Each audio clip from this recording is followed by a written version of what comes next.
Hello everyone, কেমন আছো তোমরা সবাই? আশা করছি সবাই ভীষণ ভালো আছো। তো দেখো, চলে আসলাম নতুন একটা ভিডিও নিয়ে তোমাদের সাথে শেয়ার করার জন্য। তো কিছুদিন আগেই ছিল হস্তশিল্পের মেলা। শীতকাল মানেই কিন্তু মেলা আর পিকনিক, এগুলো ছাড়া কিন্তু শীতকাল যেন জমেই না। তো কিছুদিন আগে, মানে বেশ কিছুদিন আগে, আমি ছোটোবেলায় যেই স্কুলে পড়াশোনা করতাম সেই স্কুল থেকে একটা হস্তশিল্পের মেলার অর্গানাইজেশন করা হয়েছিল। তো সেখানে আমরা গেছিলাম। তার একটাই কারণ ছিল, সেখানে হচ্ছে আমার মেয়ের ডান্স কম্পিটিশান ছিল। তো সাথে সাথে মেলার সাথে সাথে ডান্স ছিল, আঁকা ছিল, আর হচ্ছে নাচ গান এসব ছিল, ঠিক আছে। তো ওখানে আমরা গেলাম। যাওয়ার পরে মেয়ে নাচ তো হবে, তার আগে অনেকটা সময় ছিল হাতে, তাই মেলাটা একটু ঘুরে নিচ্ছিলাম। এইটা হচ্ছে আমাদের স্কুল, যে সাদা বাড়িটা তোমরা এক্ষুনি দেখলে, অ্যাকচুয়ালি স্কুলেরই ওটা প্রতিবিম্ব করেছে কেউ একজন হাতে শোলা দিয়ে। আরও অনেক রকম নানান রকম কারুকার্য ছিল।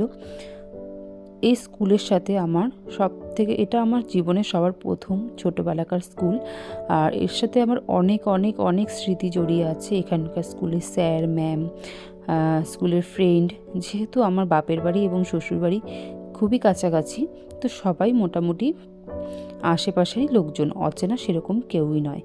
যারা যারা স্যার ম্যাডামরা ছিলেন তারা আমার পূর্ব পরিচিত, প্লাস যারা আগের মানে স্কুল স্টুডেন্ট ছিল বা আমাদের এলাকারই লোকজন ছিল, সবাই চেনা জানার মধ্যে ছিল। সেই কারণে আরও বেশি করে যেন ভালো লাগছিল। কারণ কি, অনেক দিন পরে এদের সাথে দেখা হলো, আর পুরনো বন্ধু বান্ধবীর সাথে দেখা হওয়া যেন আলাদাই একটা অনুভূতি। কত বছর পরে দেখা হলেও কিন্তু একটা বেশ ভালো লাগা থাকে। তো দেখো, এদিকে মেয়ের নাচ কিন্তু শুরু হয়ে গেছে, আর এখানে কাউকে ঢুকতে দেওয়া হয়নি, যেহেতু এটা কম্পিটিশান চলছিল। তো মেয়ে এখানে ডান্সটা করে নিচ্ছিল, আর ডান্সের ফাঁকে আমি ওই সাইডে মেলাটা একটু ঘুরছিলাম। এখানে নানান রকম বই বিক্রি হচ্ছিল, সবার হাতের কাজ, যেমন মাটির তৈরি জুয়েলারি, তারপরে আরও অনেক ধরনের জিনিসপত্র এখানে বিক্রি করা হচ্ছিল। আর তাছাড়াও ছিল আরও অনেক রকম মানে খাবারের দোকান, আরও ছিল হচ্ছে হাতে আঁকা কিছু ছবি, আরও অনেক রকম প্রদর্শনী ছিল দেখার মতো। সত্যি কথা বলতে, যারা যারা যে ড্রয়িংগুলো এখানে এঁকেছে, সেটা হচ্ছে আমাদের এখানকারই একটা স্যার, ওনারই সমস্ত স্টুডেন্ট ছিল, আরও বাইরের অনেক স্টুডেন্ট ছিল।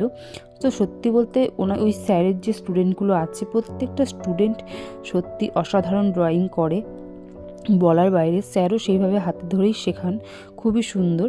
আমার মেয়েও আগে ওই স্যারের কাছে করতো ড্রয়িং, কিন্তু ব্যাপারটা হচ্ছে এতটা দূরত্বের জন্য বাচ্চা মানুষ একা একা যাওয়া সম্ভব হয় না। তো স্যারেরই একটা স্টুডেন্টের কাছে আমার মেয়ে ড্রয়িং শেখে। তো ও কিন্তু খুব ভালো ড্রয়িং শেখায়, একেবারে নিজের মেয়ের মতো করে ড্রয়িংটা হাতে ধরে ওকে শেখায়। তো যে ওই সমস্ত দায়িত্ব নিয়ে মেয়েকে নাচের এই প্রোগ্রামটাতেও দেয়া করিয়েছে, প্লাস ড্রয়িংও সকালবেলায় ওই নিয়ে চলে এসেছিলো। দেখো, এখানে কিন্তু এই জুয়েলারিগুলো সমস্ত কিছু হাতে তৈরি করা, আর এইগুলো সব কিন্তু কেউ না কেউ তৈরি করেছে, সবার নাম এখানে দেয়া রয়েছে। সত্যি কথা বলতে অপূর্ব অপূর্ব একটা মেলা হয়েছে। এই দেখো, এইগুলো কিন্তু সব হাতে আঁকা ছবি। হস্তশিল্পের মেলা যেহেতু, সমস্তটাই হাতে করা জিনিসপত্র। আর সত্যি কথা বলতে, প্রত্যেকটা জিনিস এত সুন্দর করে ওরা করেছে, যারাই করেছে না কেন। ওইটা ছিল টাইটানিক জাহাজ, এটা হচ্ছে একটা এরোপ্লেন।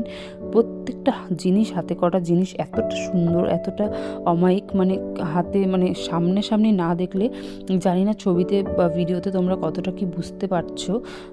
সত্যি বলতে খুবই ভালো লেগেছে আমার, যখন আমি ওখানটায় যতটুকু টাইম ছিলাম। তো যাই হোক, এই সমস্ত করতে করতে রাত তো হয়ে গেছে, আর এখানে সামনে হচ্ছে পুরস্কার বিতরণীয় হবে এরপরে। আমার কথা হচ্ছে, কম্পিটিশানে যাওয়া, নাম দেওয়া বা সেখানে অনুষ্ঠানে পার্টিসিপেট করাটাই বড় কথা। সবসময় যে পুরস্কার আনতেই হবে এমন কোনো কথা নেই। তো আমি আমার মেয়েকে চেষ্টা করি সবসময় যে ও যাক, সব জায়গায় পারফর্ম করুক, তাতে ওর নিজের প্রতি কনফিডেন্সটা একটু বাড়বে, আমি সেটাই মনে করি। আর সেই কারণে আমি সমস্ত জায়গায় ওকে পার্টিসিপেট করতে বলি, সে আঁকাই হোক বা ডান্সই হোক। আর সাথে সাথে ওর যে ম্যাম আছে, ড্রয়িংয়ের ম্যাম, সেও প্রচণ্ড পরিমাণে উৎসাহ দেয় আমাকে, বলে যে দিদি তুমি ওকে দাও, করুক না পারুক সেটা বড় কথা না, করুক তো এটাই হচ্ছে বড় কথা, সেইটাই বা কতজনে করতে পারে। এই দেখো আমাদের পুরো স্কুলের স্ট্রাকচারটা আবার তোমাদের সাথে শেয়ার করলাম। তো এটা ছিল আমাদের পুরনো স্কুলের সামনেরটুকু, ভেতরে অনেকটা জায়গা রয়েছে যদিও। তো ওইখানে আমরা ছোটোবেলা এত সুন্দর মজা করে কাটিয়েছি, যতবারই স্কুলে আসি ততবারই সেই পুরনো দিনের ছোটোবেলার কথাগুলো মনে পড়ে যায়। আর দেখো এদিকে এই যে মাটির থালার উপর ড্রয়িংটা করেছে, এত সুন্দর নিখুঁত কাজ, মানে বলার বাইরে। তারপরেও আরেকটা জিনিস হচ্ছে হাতে করা জিনিস, যদিও মানে কি বলবো, নিখুঁত না হলেও সেটার মধ্যে একটা আলাদাই সৌন্দর্য থাকে। যারা শিল্পী মানুষ তারা আশা করছি বুঝতে পারবে। আমি নিজে একজন মানে ড্রয়িংয়ের শিল্পী ছিলাম আর কি, ড্রয়িং করতাম বলতে এখনও আমি চেষ্টা করি টুকটাক করে করার। তো সত্যি কথা বলতে ড্রয়িং আমার কাছে ভীষণ একটা ভালো লাগার জিনিস, ভীষণ ভালো লাগে আমার ড্রয়িং। কেউ যদি করে সেটাতে আমি ভীষণ অ্যাপ্রিসিয়েট করি যে না করো, খুব ভালো হচ্ছে। আর আমার নিজেরও ভালো লাগে, মানে ড্রয়িং হচ্ছে আমার মানে আত্মার সাথে জড়িয়ে আর কি। মানে কখনো মন খারাপ হলে আমি ড্রয়িং নিয়ে বসে পড়ি। তো সেই কারণে আমার ড্রয়িং জিনিসটা আমার এত ভালো লাগে। আমার মনে হয় যে আমার মনের কথাগুলো ড্রয়িংয়ের ছবির মাধ্যমে আমি প্রকাশ করতে পারি। তো যাই হোক, এদিকটায় দেখো সমস্ত ড্রয়িংগুলো তোমাদের সাথে শেয়ার করছি ধরে ধরে। তোমরা অবশ্যই জানিও সব ছবিগুলো কেমন হয়েছে, ওরাও অনেক উৎসাহ পাবে আমার ভিডিও দেখে আশা করি। তো যাই হোক, এখানে কম্পিটিশনের পরে এখানে দিচ্ছিল পুরস্কার, আর রাত হয়ে গেছিলো বলে আমরা বেশিক্ষণ ওয়েট করিনি, চলে এসেছিলাম। তো কেমন লাগলো আজকের ভিডিওটা অবশ্যই কিন্তু তোমরা কমেন্ট করে জানাতে ভুলো না। তোমাদের কমেন্ট আমাকে আরও অনেক উৎসাহিত করে। তো চল আজকের জন্য টাটা।